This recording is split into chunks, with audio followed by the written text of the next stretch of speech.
I have a question about, and this is actually just as impressive as directing Oliver and Company.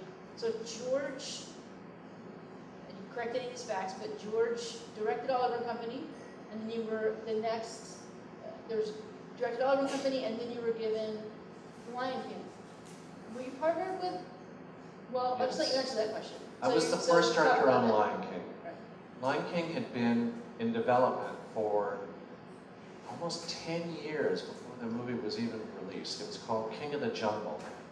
And I gravitated towards it. I thought this would be, wow, a remarkable movie. We could use music from Africa. Lady Smith's Black Mambazo. Paul Simon had done, working with Lady Smith Black Mambazo in Graceland. He'd done pieces that I thought, wow, this would be awesome. What a great combination.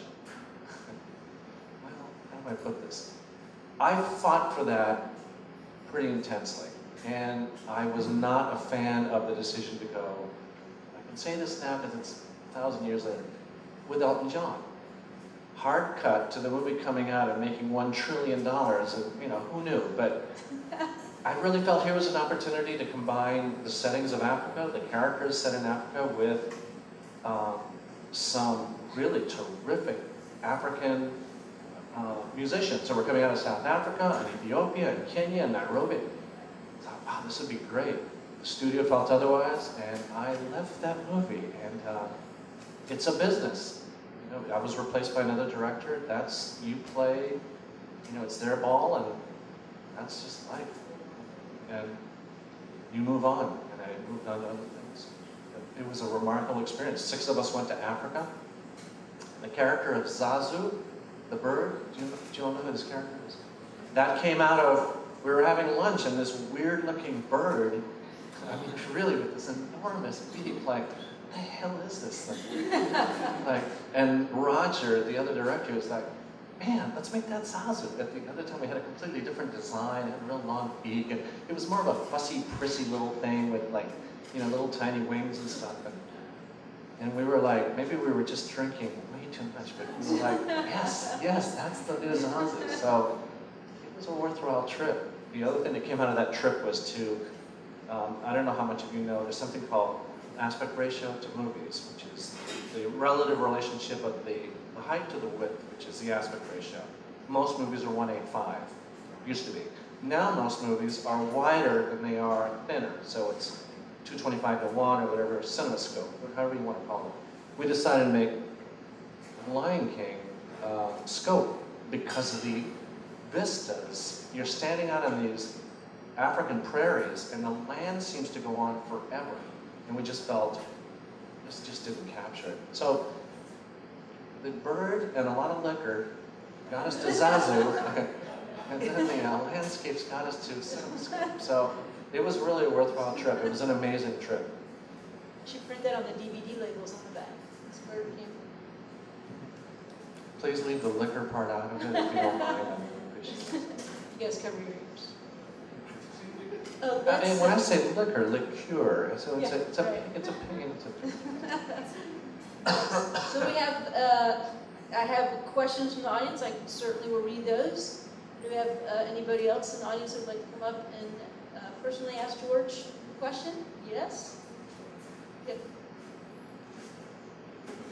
What animation programs do you use? If I'm working in CG, and I was having this conversation with Bill Pippin, I tend to like Cinema 4D, which is it's an easier way to get into dimensional animation than Maya.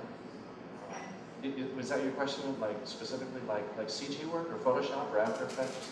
More like 2D animation? I use Photoshop a lot for storyboards, and then I'll take it into After Effects to make animatics out of it, or take it into Final Cut Express. So you can use iMovie or Premiere. That is one thing. It's a really good question. I'm 60 this year. I think if you want to stay active and in the business, and I think this applies to really any work you do, you have to stay on top of the technology. And I've managed to, I'm not sure how, but I've managed to stay on top of it. So mostly Photoshop and Sketchbook Pro, which is a drawing tool that but I use it on a tablet. I work on a very thin tablet, it's 11 inches by Samsung, and I do all my drawing on this. It's a slate. And if I like to sketch, you can draw right on the surface of it. It's Wacom, and sorry, is this way too much information? No. She just has such a simple question, and I feel such, the depth was way too much. I use probably Sketchbook Pro, and that's by Autodesk, I believe. Yeah, I believe Autodesk bought them as well. Because I tend to work more looser sketches, and then I'll take them into Photoshop. But in Imagineering, and it's a good question, if you don't know Photoshop or After Effects, as a minimum, you're not going to get hired. These are now the pencils of the 21st century. You just have to know. So, anyway, did that answer? Did I help you? Yeah. Yeah, good. So if you know Photoshop, Hey, I have a question for you really quick. So what did you learn this summer at animation camp? The biggest lesson? Or, yeah, biggest lesson, coolest thing? They taught us how to animate in Photoshop. So. Oh, yep, that's perfect. Nice. All right, thanks. congratulations. That's very cool. Yeah, both of those, yeah. Both those guys. All right. Hi, how you doing? How you doing, sir? We kind of hear the glamorous side to your career. We talk about like all of our companies and whatnot. Do you have any stories about like the not so good side to kind of keep you going?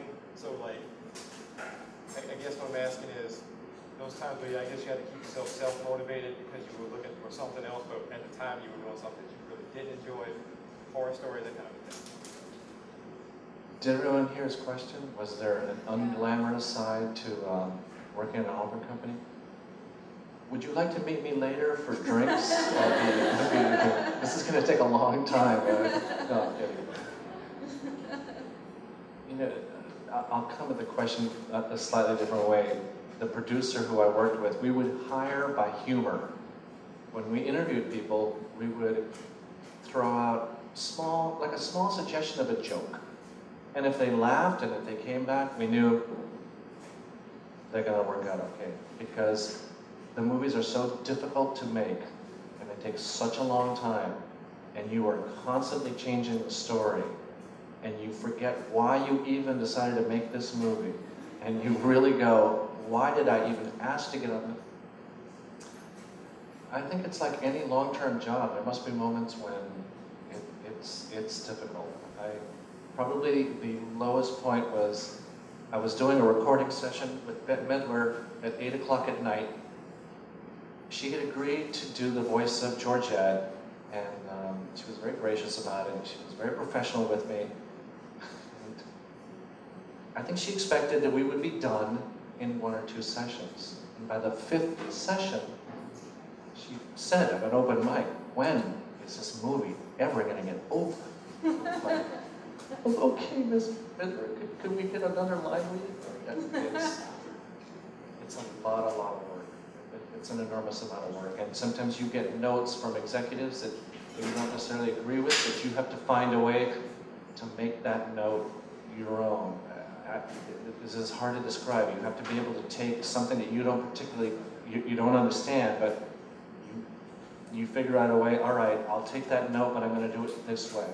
It's a really good question. They're very hard to make. These movies are, we spent a year building the first version of Oliver and Company, or even Lion King, and threw it all away. We started from scratch. It's a lot of work. And you can still meet me with drinks. Oh, no problem. That's it. You got the gist of it. Actually, I have another question if you don't mind. Sure. What about like the transition between when you made a decision that I want to do animation, and when you actually worked on something as simple as this, was it something that you worked on that you kind of didn't feel so, passionate about, but it was like a perseverance type of a deal that you're like, I'm going to work on this because it's like a stepping stone to something else? No, I've been pretty lucky to be able to work on things that I felt some passion for. I'm not sure I could survive 2.5 to 3 years on a project that you don't feel anything. I mean, at that point, you really owe it to your employers to say, you know what, this isn't right for me.